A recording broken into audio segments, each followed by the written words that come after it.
Bueno, en primer lugar, darle las gracias a ALAL, a la Asociación de Enfermedades Autoinmunes y Lupus de Almería, por invitarme a dar esta charla. La verdad es que para mí es un placer estar hoy con todos vosotros. Y bueno, deciros que el objetivo de esta charla para mí es hacer una charla lo más divulgativa posible para facilitaros información sobre el fármaco y resolveros posibles dudas que se os hayan podido quedar en el tintero después de la consulta y ampliar información sobre un fármaco que es muy utilizado en reumatología y que la verdad es que para nosotros lleva muchos años teniendo unos resultados bastante satisfactorios.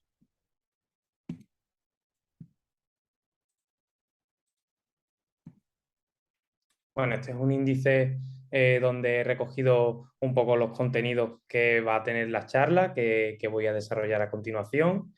Y a modo de introducción, bueno, pues hablar un poco sobre la historia del fármaco. Este fármaco tiene su origen a mediados de 1940, mientras se estudiaba el papel del ácido fólico en la leucemia aguda infantil.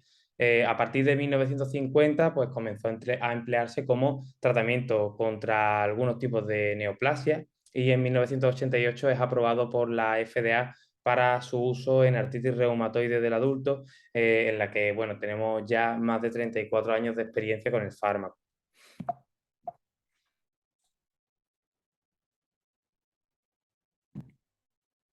En cuanto a las presentaciones, bueno, pues este fármaco existe tanto en presentación oral como en presentación subcutánea, inyectable, y solemos usar la vía oral, pues sobre todo hasta los 15 miligramos a la semana, aunque esto es bastante individualizable por parte del reumatólogo, que, bueno, que existen ciertos reumatólogos que tienen sus preferencias en general. Preferimos pasar de vía oral a vía subcutánea a partir de los 15 miligramos por mejorar la estabilidad y la biodisponibilidad del fármaco.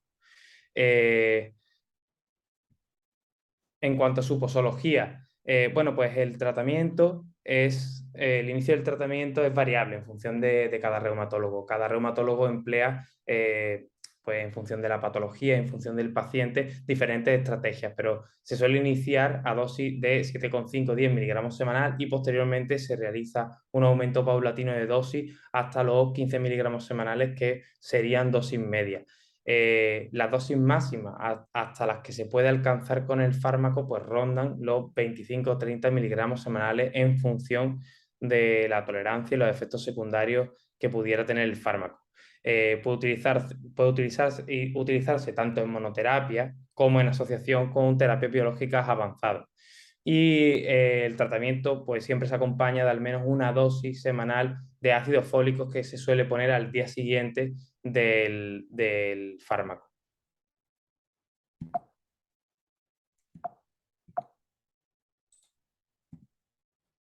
En cuanto a las indicaciones del metotrexato, bueno, pues en reumatología se emplea el metotrexato para múltiples enfermedades que suelen tener como característica general que son enfermedades autoinmunes, inmunomediadas, entre ellas pues, la artritis reumatoide, la artritis psoriásica, la propia psoriasis cutánea también mejora con el tratamiento con metotrexato, la espondilitis anquilosante, el lupus eritematoso sistémico, la granulomatosis de Wegener, la esclerodermia, la enfermedad de Still, la enfermedad de Crohn, la enfermedad de Behçet.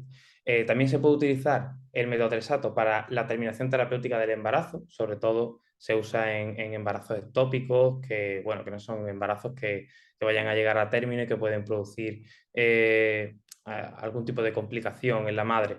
Y también tiene una indicación el metotrexato en la leucemia linfoblástica aguda, aunque se utilizan otras dosis y esto normalmente se encargan los hematólogos de ello.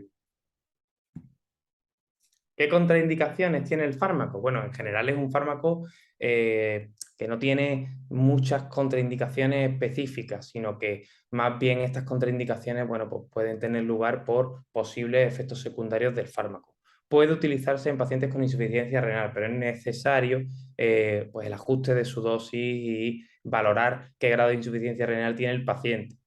Está contraindicado en pacientes con alcoholismo crónico, porque es un fármaco que se metaboliza por vía hepática y que por sí mismo ya puede causar cierta inflamación hepática que unido al alcohol pues puede multiplicar la toxicidad tanto del alcohol como del fármaco a nivel hepático. Entonces, en pacientes que abusan del alcohol frecuentemente, están contraindicados. Debe evaluarse cuidadosamente su uso en las enfermedades hematológicas porque este fármaco, pues como posible complicación, puede producir disminución en el recuento celular del hemograma. Y también estaría contraindicado en los pacientes con inmunodeficiencias. ¿Qué posibles efectos secundarios puede tener el fármaco? Bueno, los efectos secundarios, antes de nada, decir que son conocidos, medibles y anticipables por parte del reumatólogo. Sobre todo, puede producir náuseas y vómitos, son los efectos secundarios más frecuentes, intolerancias gastrointestinales, diarrea. También puede producir anemia, leucopenia, aunque no es un efecto secundario muy frecuente, pero sí que es cierto que está relacionado con el fármaco o se puede relacionar con el fármaco. Puede producir elevación de transaminasas, como he dicho previamente, que sería un dato de toxicidad hepática, caída del cabello. Una complicación bastante rara es la neumopatía intersticial, pero bueno, hay que tenerlo en mente, sobre todo por parte del reumatólogo, por si empezase a contar el paciente clínica de tos seca, muy habitual o algún tipo de disnea, sensación de asfixia.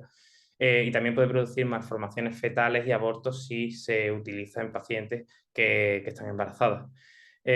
Bueno, no cabe decir que el tratamiento requiere fundamental un seguimiento y una supervisión por su médico especialista.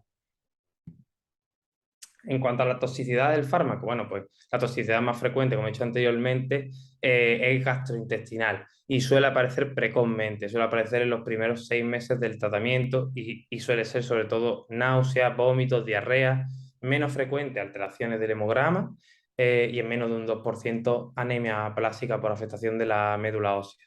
A largo plazo debe vigilarse la toxicidad hepática con control de transaminasas frecuentes y evitar el consumo abusivo de alcohol. En cuanto al fármaco en el embarazo, el tratamiento con metotrexato está contraindicado en pacientes embarazadas y debe recomendarse tratamiento anticonceptivo en pacientes en edad fértil. En caso de embarazo, bajo el tratamiento con metotrexato deberá suspenderse inmediatamente y en caso de deseo gestacional, pues debe suspenderse el tratamiento al menos 3 meses antes.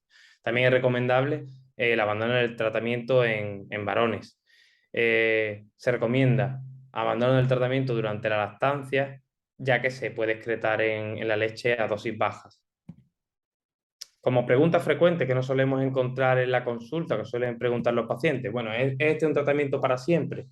Bueno, el objetivo del tratamiento es alcanzar la remisión completa de la enfermedad.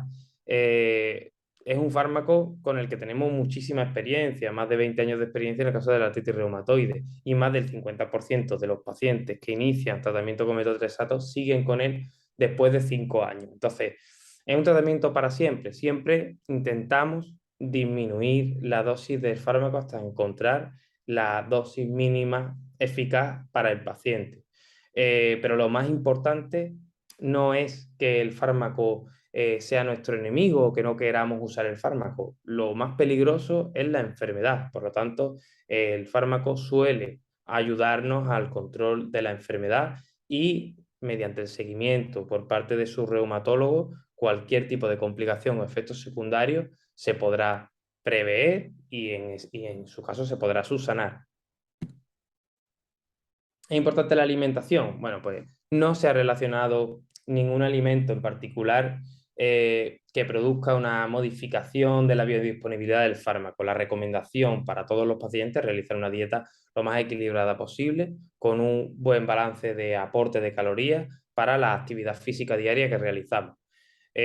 Lo que sí hemos observado, y existen estudios, que se observa una mejor biodisponibilidad del fármaco en su presentación subcutánea respecto a la oral, que se hace más importante sobre todo a dosis media y a dosis altas.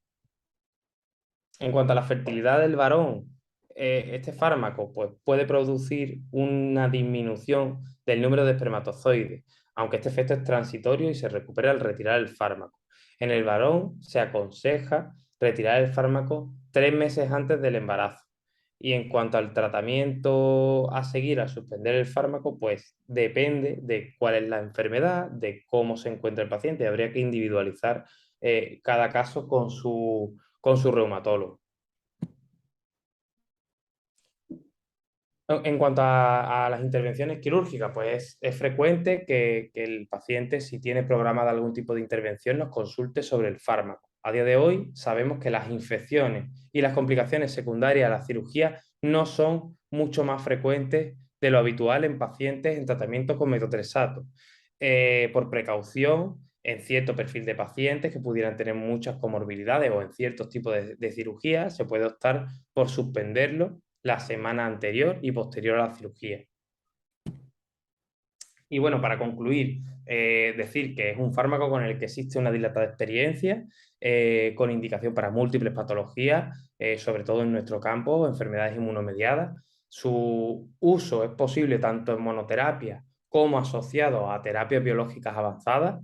Es fundamental un seguimiento con controles analíticos periódicos por parte de su reumatólogo junto con su médico de atención primaria, y también es muy importante incidir en la planificación del embarazo siguiendo las recomendaciones de su reumatólogo. Y bueno, dar las gracias, espero que os haya servido la presentación y nada, para las preguntas que tengáis, pues estoy disponible.